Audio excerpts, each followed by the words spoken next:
ಇವತ್ತು ನಮ್ಮ ಫ್ರೆಂಡ್ಸ್ ಹೇಗೆ ಆಡ್ತಿದ್ದಾರೆ ನೋಡಿ. ಇವತ್ತು ನಮಗೆ ಲಾಸ್ಟ್ ಎಕ್ಸಾಮ್ ಇತ್ತು, ಮುಗಿಸ್ಕೊಂಡು ಫ್ರೆಂಡ್ಸ್ ಎಲ್ಲಾದರೂ ಸೇರಿ ಎಲ್ಲಿಗಾದರೂ ಹೋಗಿ ಬರೋಣ ಅಂತ ಹೊರಟಿದ್ವಿ. ನೋಡಿ ಇಲ್ಲೇ ಹತ್ತಿರ ಸವಳಂಗದ ಬೆಟ್ಟ ಇತ್ತು, ಅಲ್ಲಿಗೆ ಬಂದು ರೀಚ್ ಆದ್ವಿ. ನೋಡಿ ಹೇಗಿದೆ ವ್ಯೂ.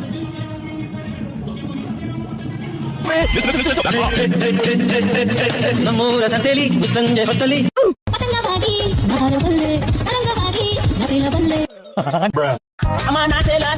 ಅಮೆರಿಕಾ ಪಾಲಾದೆ. ಇಲ್ಲೊಂದು ಸಮಸ್ಯೆ ಖಂಡಿತ ಇದೆ. ಚೆಲ್ಲಿತು ಚೆಲ್ಲಿತು ಪಾಯಸ ಚೆಲ್ಲಿತು.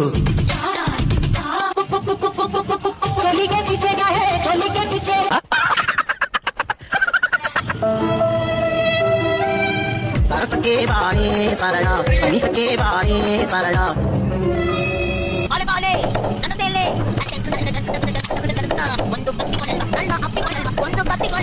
ಇದ್ರಲ್ಲ ನಮ್ಮ ಫ್ರೆಂಡ್ಸ್ ಎಲ್ಲ ಹೇಗೆ ಆಡಿದ್ರು ಅಂತ ಫೈನಲ್ ಒಂದು ವಿಡಿಯೋ ಮಾಡ್ಕೊಂಡು ಮನೆ ಕಡೆ ಹೊರಟ್ವಿ.